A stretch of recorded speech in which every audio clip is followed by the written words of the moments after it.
So first up this morning is Keith Packard, future directions for the X Windows system. Now Keith has been developing open source software since '86, focusing on the X Windows system since 1987, designing and implementing large parts of the current implementation. He is currently a principal engineer with Intel's Open Source Technology Center. Keith received a Usenix Lifetime Achievement Award in '99 and sits on the X.org Foundation board. Please welcome Keith.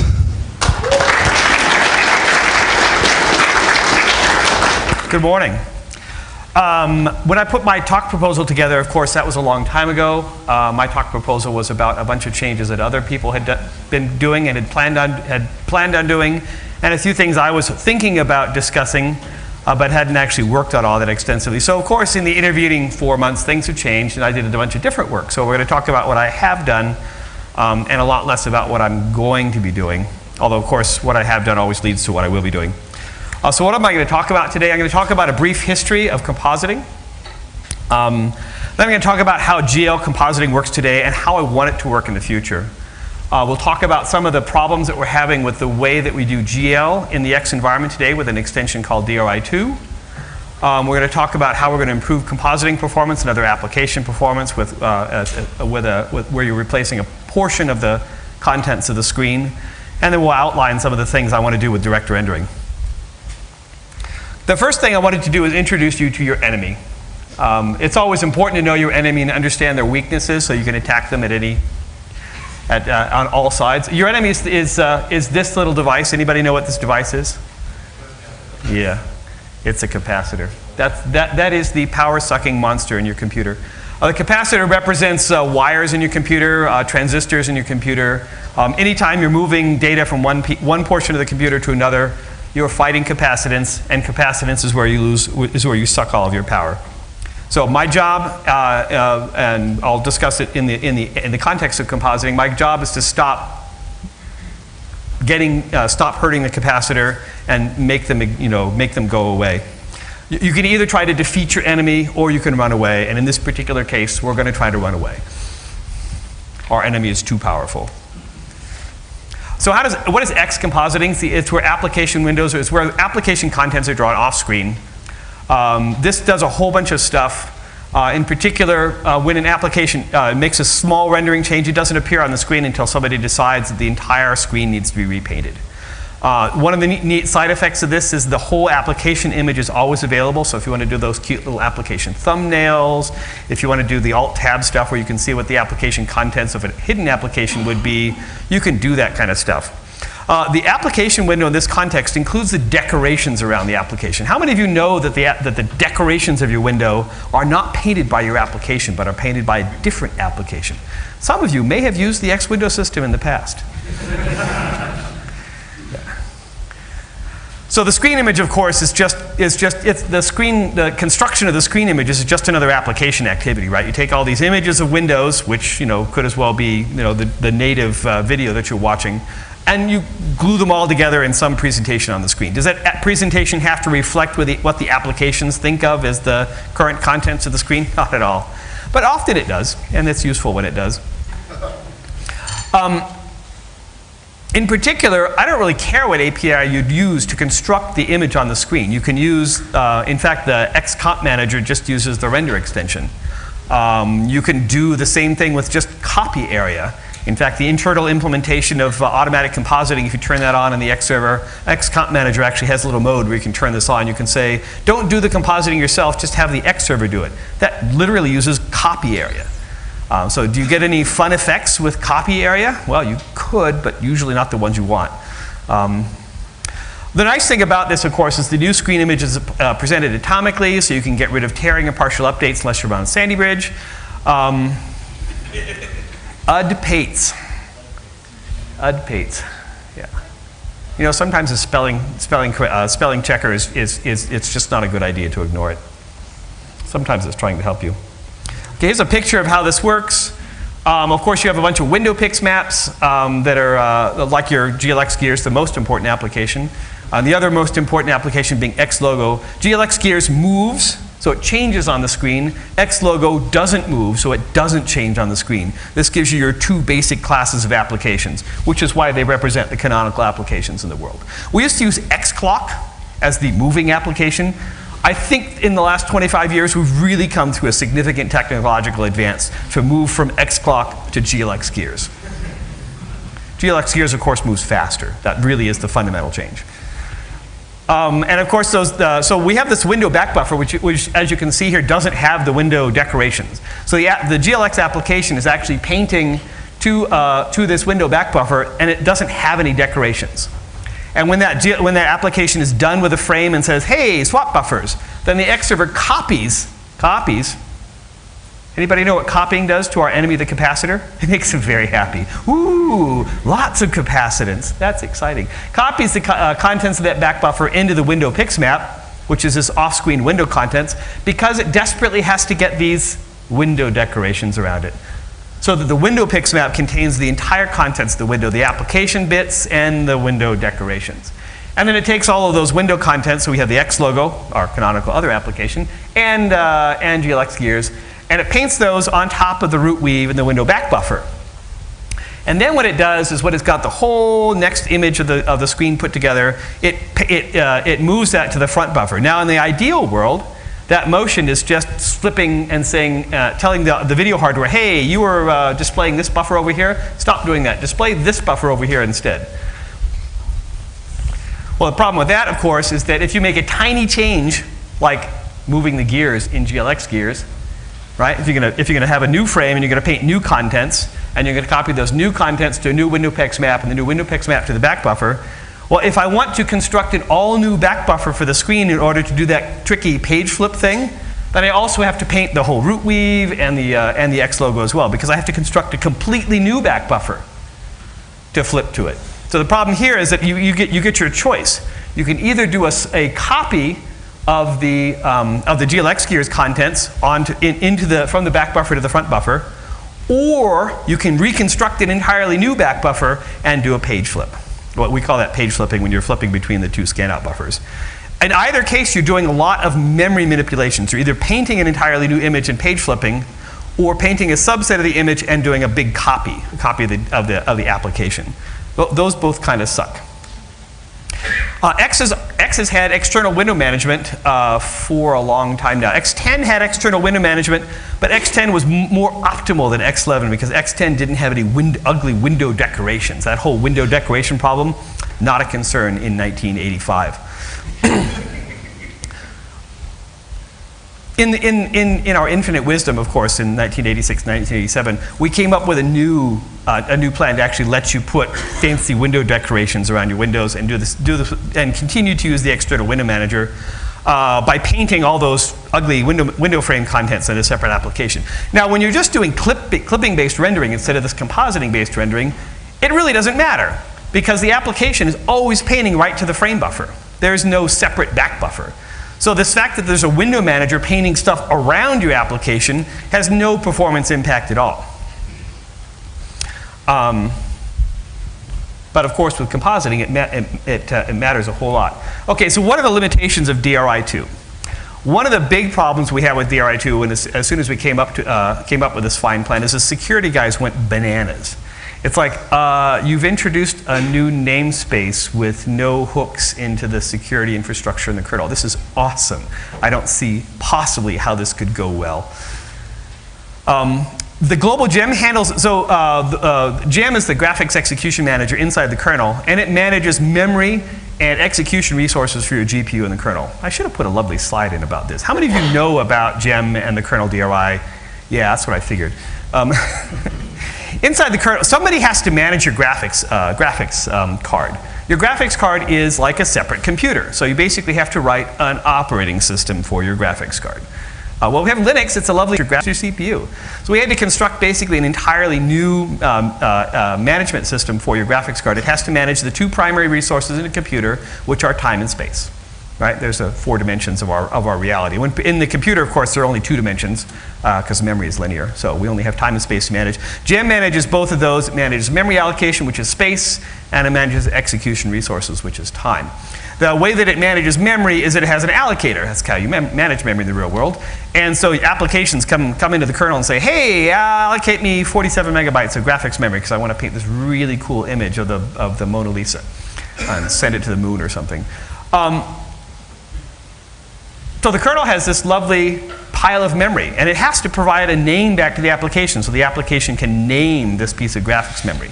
Well, when the application is just communicating amongst itself, those names are local. Those names aren't exposed to other applications. But in order to get an image, that lovely back buffer of the GLX gears window, in order to get that image from the application to the X server, you have to pass it through the network protocol that is X. And we can't really pass the giant image. We can only pass little tiny bits. And so what I really want to do is pass a reference to that image. So what we did in GEM is we created these things called global GEM handles. Now, a global GEM handle isn't a reference. It's just a name. And there's a really big difference there. So when you have a name, when you have a reference to an object like an open file descriptor, when you close that, the kernel can go and release resources related to that resource. With a gem handle, you have no idea who has that reference.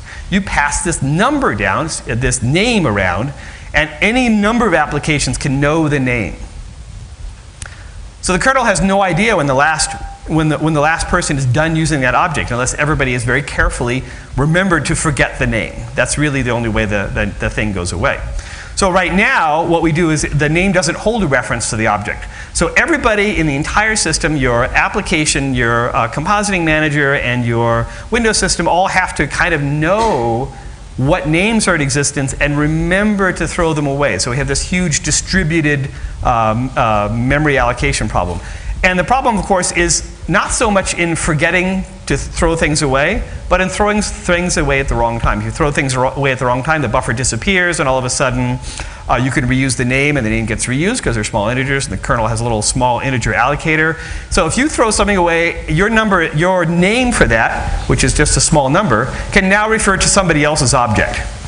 So if you throw something away and somebody else is about to use it, they can actually go and get somebody else's object. So you can get random contents on the screen. Of course, the other problem with gem handles is they are gem handles. They're not some kernel generic object. They're only related to gem. So in particular, if you want to take memory from your video camera and put it into your environment, there's no way to get a gem handle to memory from your video camera. Video cameras don't speak gem. They don't use the gem API. Inside the kernel, we've created a new infrastructure called the DMA buffs. DMA buff is now a global kernel infrastructure that manages pools of device-specific memory. Device-specific memory. That's a lot like gem.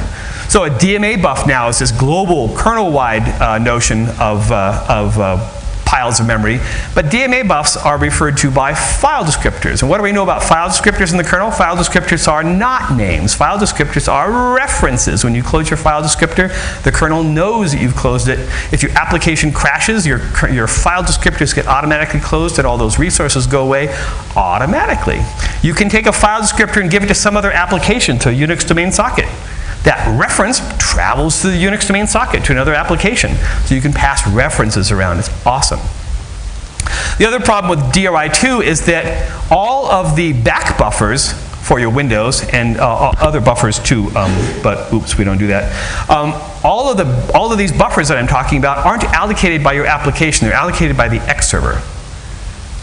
So if your window changes size, the X server reallocates the back buffer. And so your application is happily drawing to this back buffer, putting a bunch of contents in it, and the user goes and resizes your GLX gears because they want to see how slow it goes when it gets bigger, right?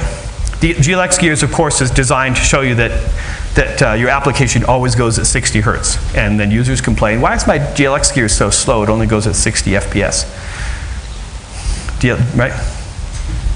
That's what GLX gears is for, is to generate bug reports so my graphics card is slow. So that's the user perspective. So the problem with doing stuff on the server side is that it requires a round trip. You want to allocate a buffer, you have to go ask the server. So here I am, I want to draw some stuff and give it to the X server. Well, in order to get the buffer the X server is going to know about, I have to actually ask the X server, can you allocate me a buffer? And the X server asks the kernel for a buffer, then the X server remembers this buffer. Why the heck did we do this kind of insanity? Right? You're asking yourself, why would you have the X server allocate a buffer that the application is going to ping to? Well, that does go back to some very dark history. Imagine the year is 1990 and you're SGI and you're building a multi-core, what? That was me. Yeah. It's your fault. Yeah. We'll blame you today. And you're building a multi-core machine that has this amazing GPU in it. And you want to be able to use those multiple cores to draw things simultaneously. And this notion of this thing about threaded programming, that was some newfangled notion. That was scary and researchy in 1990. So what people do is they'd actually write parallel rendering applications using multiple processes. So they're writing an application that wants to draw that two processes are going to collaborate in generating a single frame. So somebody has to allocate the place they're going to render to. Oh, I know, we'll put it in the Windows system.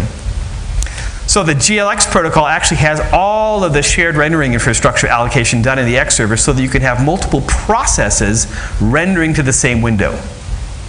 Well, it turns out that in the traditional X technique of deprecating bad functionality, what we do to deprecate functionality in X is we break it accidentally.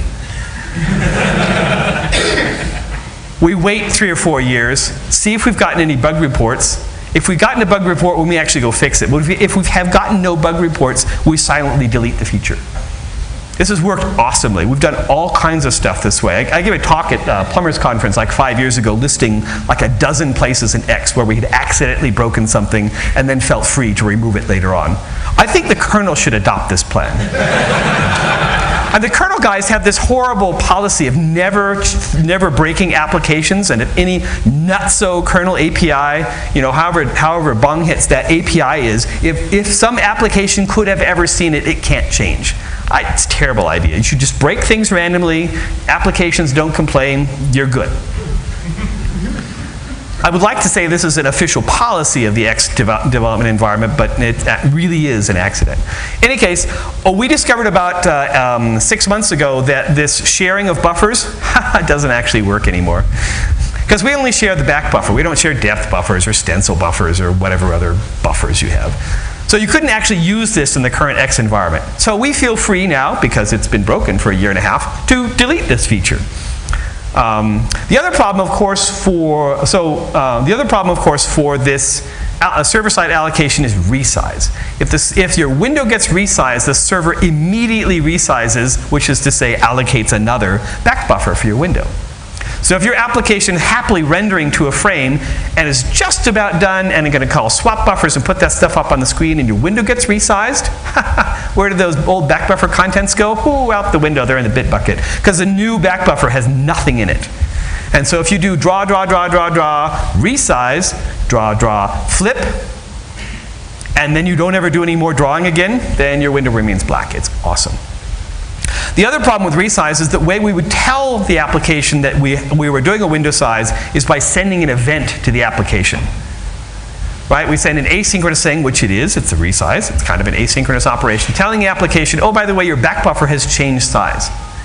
Well, the problem with events is that that's the way the X is modeled, and in fact the way most event-operated systems, somebody has to have a notion of sequentiality, right? You have to do operations in some sequence. And in the X world, we have the application sequencing through the events.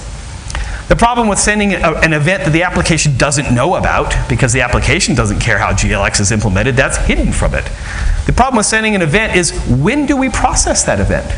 We're supposed to process that event when the application understands that the size has been changed. So there's this window resize event, and then there's this DRI back buffer size changed event.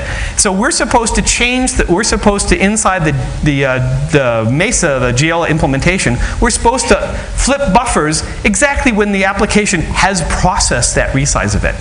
Do we have any idea when that happens? No, we have no clue. So the whole notion of using events and having them processed secretly by the library just can't work, because the application has no idea what the size of the window is. So oftentimes, for applications that only render a couple of frames and then stop, like say a GL-based terminal emulator or a GL-based web browser that isn't animating constantly, the screen would just go black. So DRI2 is fundamentally broken because of that. The other dimension that we're trying to solve here is compositing. There's so many copies. Our enemy, the capacitor, is very happy. They're winning the battle. Global warming is happening because X compositing is using too much power. There's two modes we can do, and we talked about this a little bit before. You can either do whole frame, where you paint an entirely new scene for the display, and change which buffer you're scanning out from. The lovely thing about this is that you can easily synchronize this to VBlank so you don't get any tearing, which is to say the frame doesn't switch in the middle of your screen. Have you ever seen a movie where you get this weird line effect during motion? Right? That's video tearing. Well, in a composited world, that happens all the time if you do a partial update and you're doing an update, and the update happens right as the retrace beam goes right through it. Now, fortunately, we still have VSync because we have a time when we can switch the whole screen. Unfortunately, we're moving to a world where we're not going to have a VSync anymore. In the new glorious world of lower power displays, we're going to be doing partial updates of the screen. So I don't know what's going to happen then. It's going to be interesting to watch people, because we've had this notion of a VBlank since 1930-some, and that's just going away. The other thing, of course, you can do is a partial frame. It's totally unsynchronized. You're just blasting a new copy of pixels into the frame buffer. We can synchronize that to VBlank. And in fact, in pre-Sandy Bridge Intel hardware, there was actually a little operation that said, if the scan-out beam is in these pixels, then wait until the scan-out beam is not in these pixels. And that was awesome, because we could just put that, I'm going to update these, this little 10 by 10 rectangle. Well, if the scan-out beam is in those 10 scan lines, just wait. A couple microseconds later, the scan-out beam would be below those 10 pixels, and that blit would happen. You see no tearing. It was awesome. Of course, as hardware engineers are wont to do, after Sandy Bridge, they removed that feature from the Intel hardware. So if you've ever watched a video on Intel hardware, Sandy Bridge or Ivy Bridge hardware, if any of you ever noticed the fact that it tears now? Nobody? Yeah. I'm really sorry. I can't fix that. I know. I should wear a shirt. I'm sorry, dude. I can't fix your Windows system. Yeah. Okay. And why isn't this lovely little... There we go. At least there's no tearing here, because actually there's a lot of tearing. You just can't see it, fortunately, because I'm doing an entire screen update, and your eyes can't see the tearing. Motion is the only time you can see it. Okay, so here's how composite full update goes. To do a composite full update, I take the desktop window. Anybody remember what this pattern is? The lovely root weave? You probably can't see it. No, that is just a blur of gray, isn't it? On my monitor here, it's the lovely traditional X root weave. What? Imagine in your mind a little stipple that looks like this. X present. What? Oh, with the moire patterns, absolutely, absolutely. On your color monitors, absolutely. Yeah. Did you have flashbacks? You understand why this pattern exists? This pattern exists so that when you do an XORed vertical or horizontal line, you can still see it on a monochrome screen. That's why this pattern exists. An amazing invention. It's kind of nice to have it, a little historic. You can, of course, run your Xserver with this as your background. It's still very possible in the -retro mode. Inside the Xserver, that mode is actually called Party Like It's 1987. Probably the longest variable name in the Xserver, but one that nobody has any trouble typing or remembering. There's a couple other features like that. It uses can you see the little X cursor? Yes. Yeah. Oh, it's fine. You don't actually need to see it. It's just a little bit of nostalgia for those. In any case, you take the desktop window and you take the application pix map, you paint them into an entirely new screen back buffer, and then you change that to be the screen buffer. That's how you do a full update. And it's expensive, right? I'm copying the entire desktop window, which is usually not the root weave, but usually some image, oftentimes including a beach. You guys probably don't need to do that. You've got beaches right outside your windows. For those of us who live far from the tropics, a beach image is usually very restful. Maybe for you, a snowy scene would be restful. I don't know. Freaking hot out there. Give me some snow. So we paint the entire new back buffer and flip it to the front buffer. A pretty simple operation, but you can see I've made our enemy very happy, the capacitors. I flipped a lot of capacitors around to make that happen. And in composite partial update, so say I just say the old back buffer didn't have the L there, the little pink rectangles showing where the update's happening. So it had the outline cursor, and it had a blank space there. So what I'm going to do is I'm going to type L, and the application is going to paint the L, and it's going to paint the new cursor. And that damaged information will toddle off to your compositing manager. The compositing manager will say, whoa, that's a little tiny change. So the compositing manager copies the new that tiny subset of the new application contents into the existing back buffer, right? It's got the old back buffer and the new back buffer, and then it just copies those contents into the front buffer. So I've done 2 tiny copies instead of a giant paint and a swap. So your compositor, of course, has to constantly choose between these 2 modes of operation. The awesome part about GL is that this operation can't be VBlank synchronized. There's no way to do a copy that is synchronized to your VBlank. So if you do a bigger partial update, you get a bunch of tearing. Because the way that you do this with GL is the application isn't using swap buffers anymore. The application is using, copy pixels. And so there's no synchronization available there. There are compositing managers that will put some little kludges in to do a little VBlank synchronization and quickly copy, hoping that it's going to work out okay. Sometimes that works, sometimes it doesn't. Nothing really formal. So what's the plan? This is a working name for this new extension, the DRI-3000 extension. Because something numbered 3000 always solves all the world's ills, right? Or at least destroys the world. It's hard to know which will happen in this case. We're going to try to fix some of the problems in DRI-2. We're actually going to try to fix everything we know about. So if you have problems in DRI-2, we'll put those fixes into.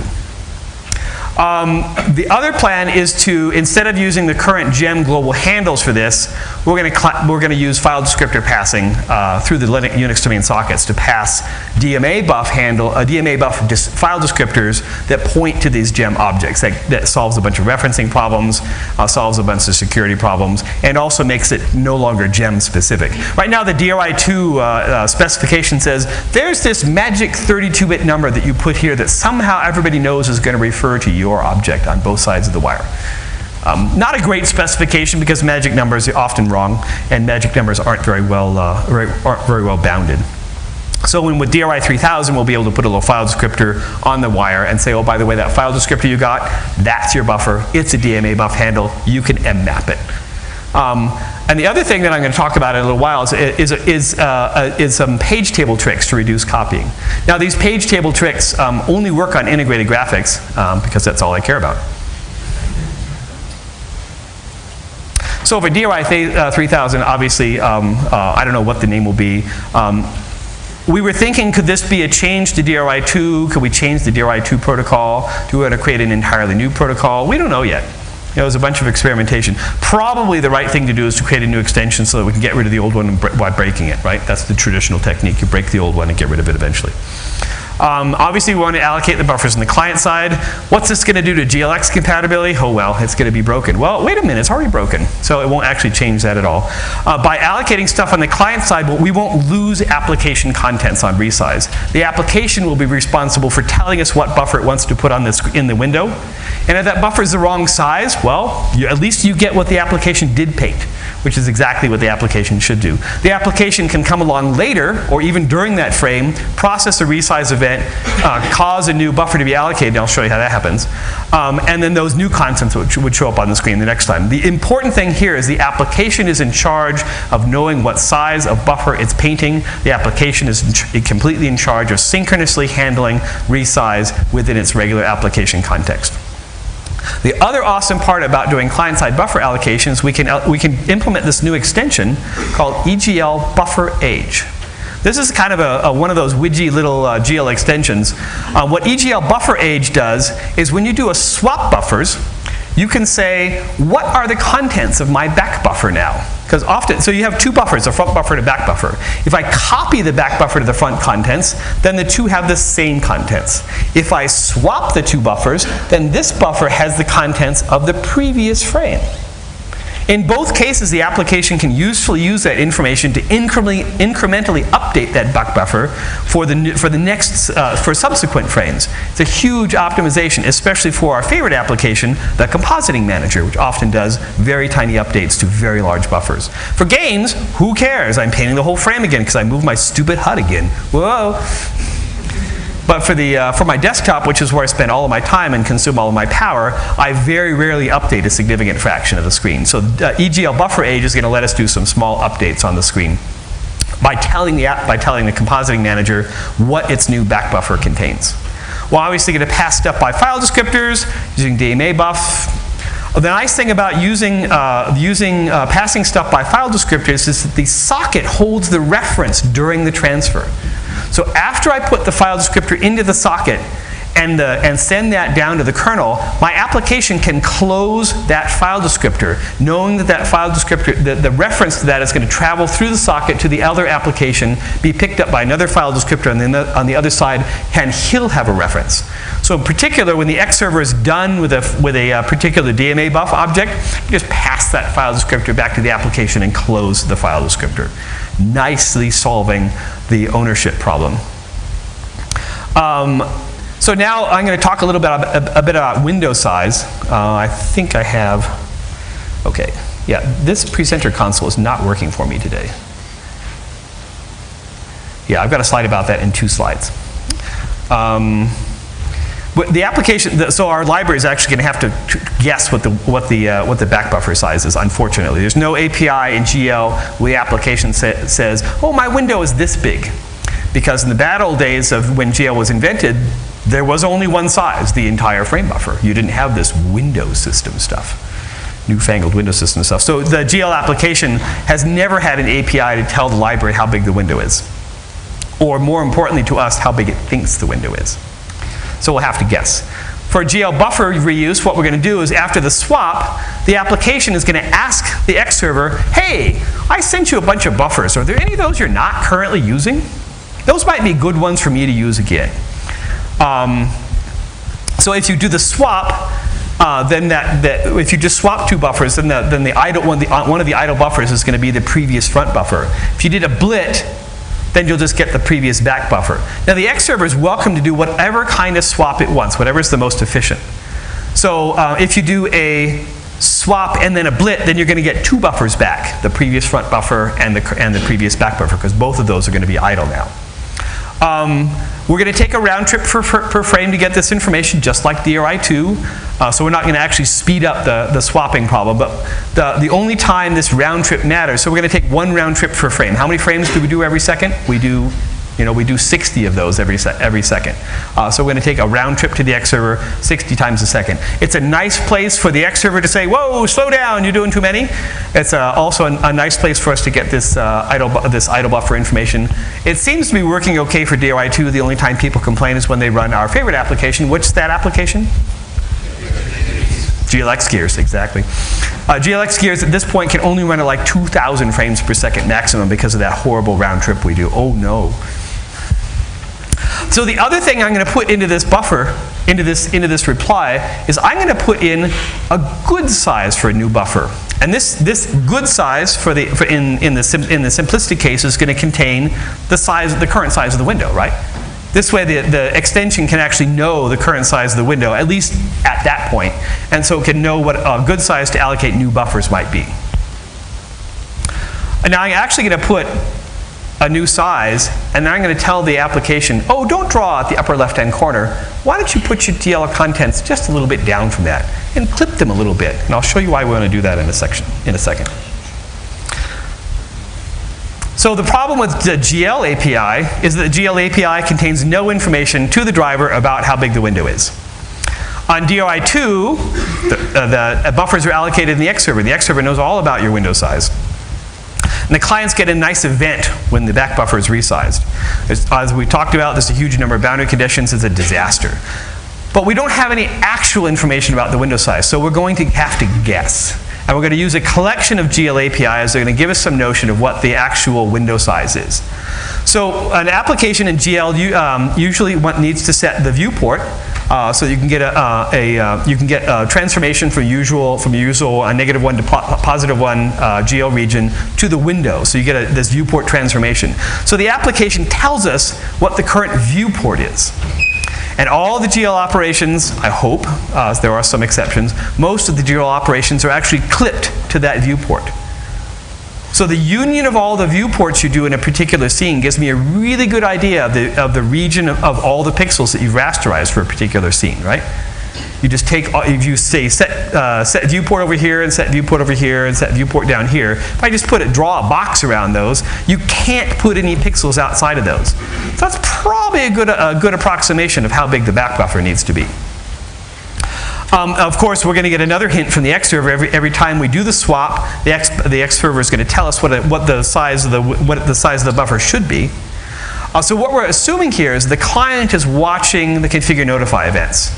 Fortunately, we did a little review of the GL protocol, and there's no way for the application to ask GL what we think its window size is, because we think its window size is whatever you told us the window size is. And so if you're telling us the window size that we guessed that we think it is, then we're going to be telling us what you told us last time, and things will not go well. Fortunately, there's no way for the application to ask us what we think the size is. Because after all, in GL, the size is the entire frame buffer. Who needs to know the size? So we're going to assume that the application watches for configure notify events and resets the viewport. And then we're going to just reallocate as needed. So if you set a little viewport down here and you set a little viewport over here, we'll just reallocate the back buffer and do a blit.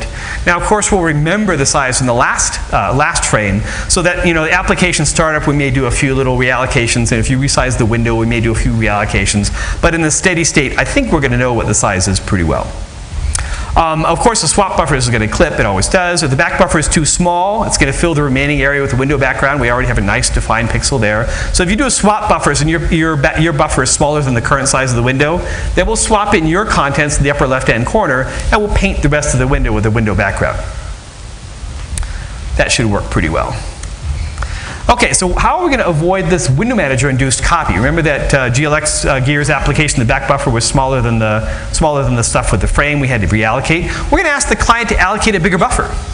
Just make it big enough for the decorations and stick the application in the middle of that buffer where it belongs. And then the client is going to tell us where it stuck its application in this buffer. And then we're going to track. And if things are good, if the application has put its contents in the right spot in this buffer, and there's enough space around the outside for the window decorations, we're going to take all the window decorations and just copy them around, kind of draw them around the application. And now we have a window that has the application contents and the window manager contents that we didn't have to copy those application contents. Now the other cool thing is the X server has this lovely damage infrastructure which lets me know when anybody touches any buffer. So we're going to track which buffers, remember, everybody knows all the buffers we're using for this window. We're going to track which have the current image of the window manager frame. So if you give me one frame that has your contents in it, and I've painted the window manager around it, then you swap, and I do it again, and you swap back. Oh, wait a minute, I've already painted the window manager contents in that frame, I don't have to do it again. So I'm not going to copy the window manager contents onto that one. And so I can skip the copy. So in the steady state, the application is going to paint its contents, and I'm done. I don't have to do any additional work. So I should just be able to swap pointers around for the back buffers. And the nice thing, of course, is that I can always fall back to the copy operation. Again, the application is going to know whether I did a copy or swap by the buffer ages stuff that I'm sending back, and so I can just copy as needed. I'm running out of time, aren't I? What? You've got another 7 minutes. Another 7 minutes, awesome. Okay.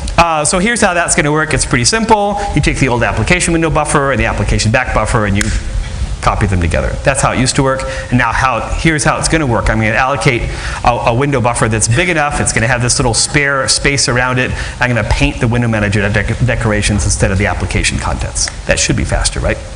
Okay, how does file descriptor passing work? It's this lovely POSIX operation. Oh my God, the API is a disaster. Somebody should be shot.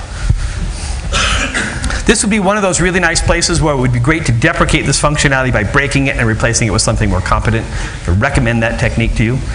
The only way you could send a file descriptor is to send it along with some data. You can't do a zero length write and send a bunch of file descriptors.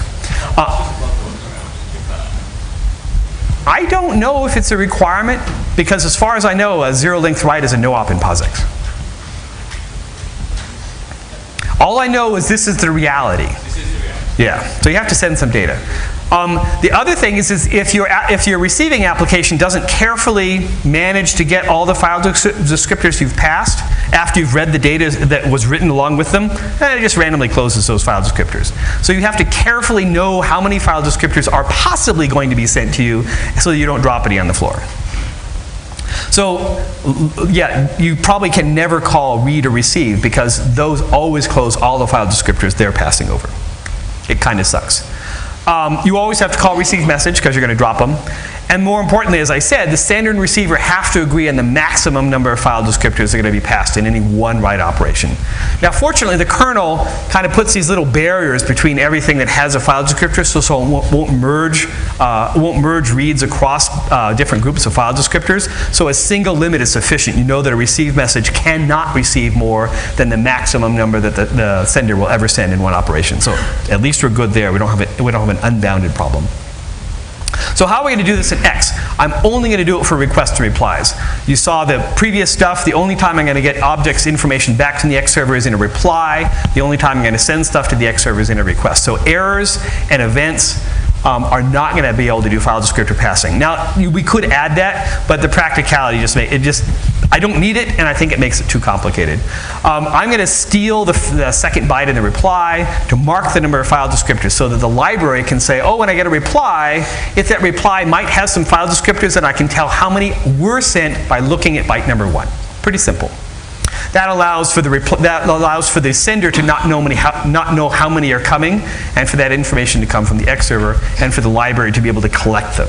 Because inside the X library on the client side, all the replies are gathered. They have to be gathered, in series.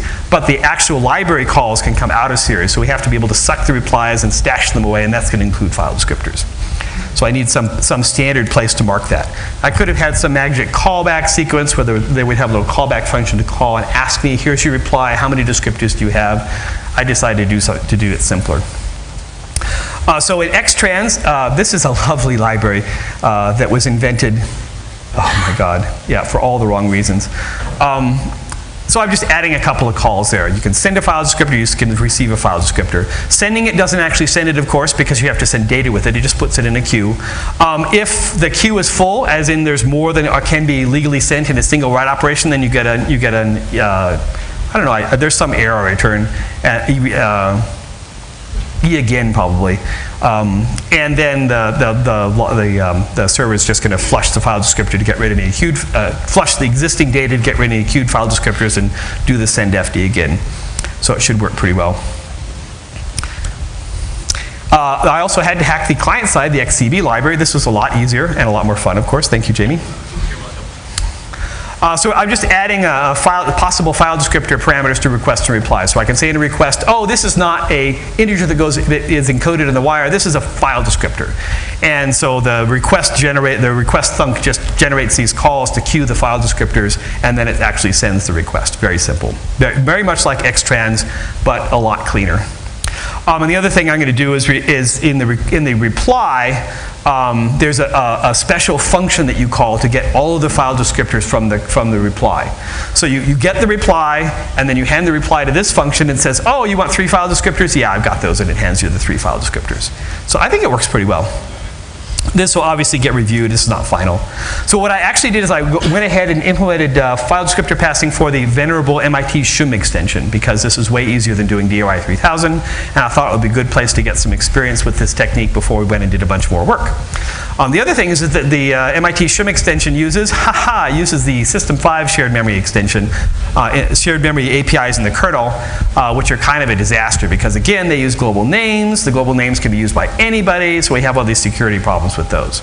So this actually solves a real problem. There are a lot of applications using this extension today to increase performance with the X server. So this is actually not just a demo. This is actually, I think, going to be a useful thing.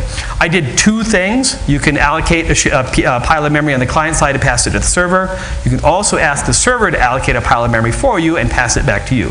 That's because I had to test both requests and replies. So everything that I've shown here is working, at least on this machine.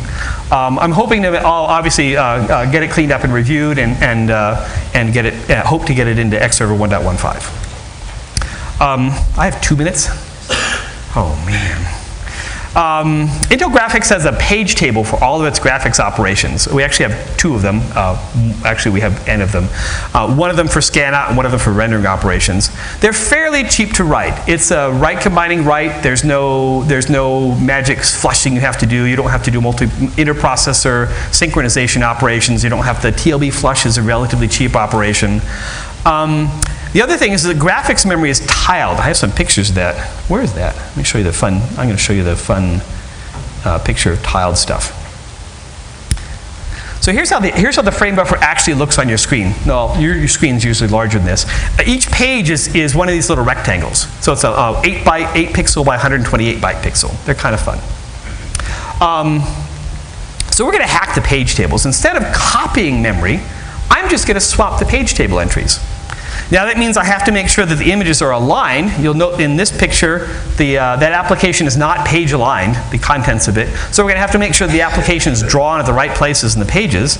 I'm going to do that by just allocating its back buffer page aligned. Right? This is smaller than this. You can see there's extra pages here that are on the frame buffer, but the page alignment is the same. So I can swap these pages into the scan out buffer just by doing page table tricks and not actually blitting the pixels. So here's the plan that I've implemented. Expose an ioctl to just exchange a rectangular area of pages between two objects, two of these graphics objects. Then you align the source rendering so the tiles all match. And then I can fill in the data in the surrounding area. Right? I can just fill in that from, just like we did with the window manager borders. And then I just rewrite the page table during vblank. So I get a vblank synchronized update of my sub-window contents for free. There's no blocking, there's no stalling. I don't have to do a copy, which is even better than we had today. I'm going to show you the status for that. The kernel ioctl is implemented. I'm sure Dave will just take it. He takes all this stuff. There's no alignment checks right now, so you get some amusing stuff on the screen. I'd love to show you a demo. But what I got was some really interesting performance numbers. It was way better than I expected. To do the copy pixels for a window that almost covers my screen is 300 frames a second with the application. To do the swap pages, I got 534 frames a second. But to skip the swap entirely, just keep painting the same back buffer and not do anything, was 730 frames a second. So I'm like halfway, more than halfway, from the copy to doing nothing. So things are doing pretty good. So that's what we're going to do for DRI 3000. We'll clean up the swap pages API, and I'll just push that right to Linus and bypass Dave so I don't have to do that horrible review part. Hack Mesa to support that over allocation and finish up the DRI 3000 extension protocol. And of course, we'll always profit from all these changes. Thanks for coming today. I'm sorry I ran over a little bit.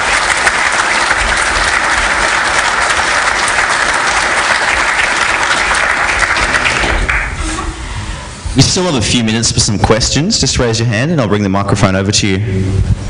Right at the back first, of course. It's good for your exercise.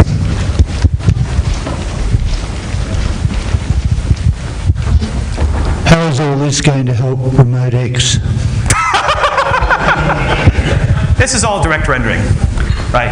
The Remote X I don't really care about. In Remote X, you're copying the pixels anyhow, sending them over a network protocol. And those network guys, you know, they copy all the time. Just stop doing that. Yeah, DMA. Hey, Willie's got a great plan. Yeah, do RDMA, and then you can just DMA the bits across the network. Any other questions? Airly does. Oh, there's one up there. And then Dave does. So you said that you can't fix tearing on Sandy Bridge and Ivy Bridge. Is that actually true? I can't do what? Fix tearing? This will fix tearing on Sandy Bridge and Ivy Bridge. Ah, okay. Yes, I can, but it will take this kind of software. And then Airly D had a question. And can somebody up in the upper corner think of a question? I feel like tennis. Over here. When you're doing the resize, is there any reason you just wouldn't blit, you know, when you're doing a blit, just resize the whole thing? You know, just scale it? Scale it, yeah, rather than fill it in with crap or like empty crap. We can do whatever we want. Yeah, we can do that too. I think we have time for one more. But we have no more questions.